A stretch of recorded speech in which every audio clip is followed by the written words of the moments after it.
Bonjour, dans cette vidéo, nous allons voir de façon simplifiée ce que sont les réseaux informatiques. Pour commencer, on se pose la question de savoir comment peut-on échanger des informations entre deux ordinateurs. Avec une clé USB, on peut transférer les fichiers d'un ordinateur à l'autre, mais c'est fastidieux.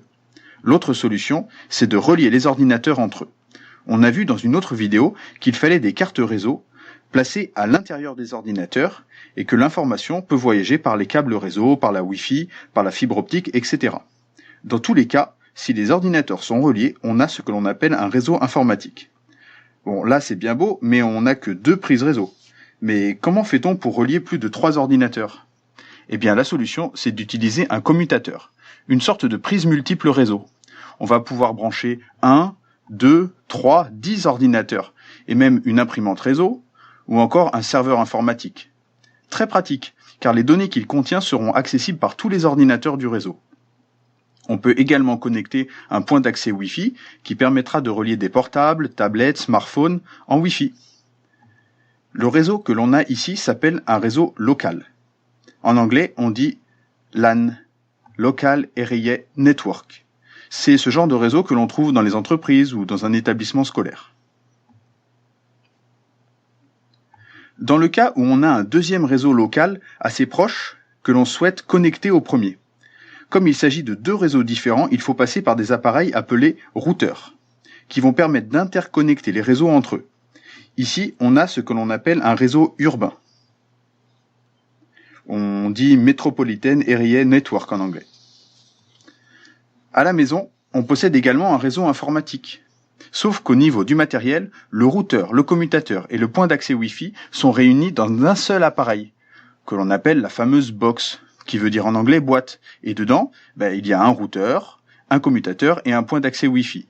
On peut y connecter un ordinateur fixe avec un cordon réseau ou des équipements sans fil avec la Wi-Fi.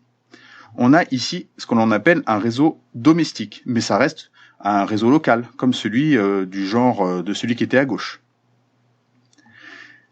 Alors, pour la 3G, la 4G, bientôt la 5G.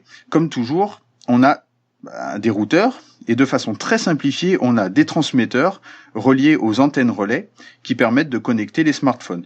Bien entendu, on a le réseau téléphonique qui est également connecté pour pouvoir appeler, mais là c'est un réseau à part.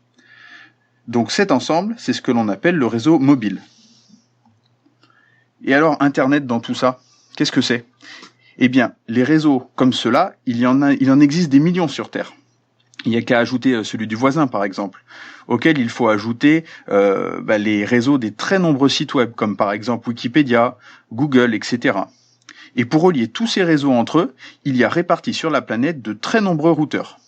Vous vous souvenez, les mêmes que ceux que l'on trouve dans chaque réseau local. Et tous ces routeurs et ces réseaux sont interconnectés entre eux. Et là, on a ce que l'on appelle le réseau étendu, The Wide Area Network, la toile mondiale. Vous l'aurez compris, c'est ça Internet, le réseau des réseaux, qui nous permet d'échanger des informations, des messages, des pages web d'un bout à l'autre de la planète, et tout ça en quelques secondes.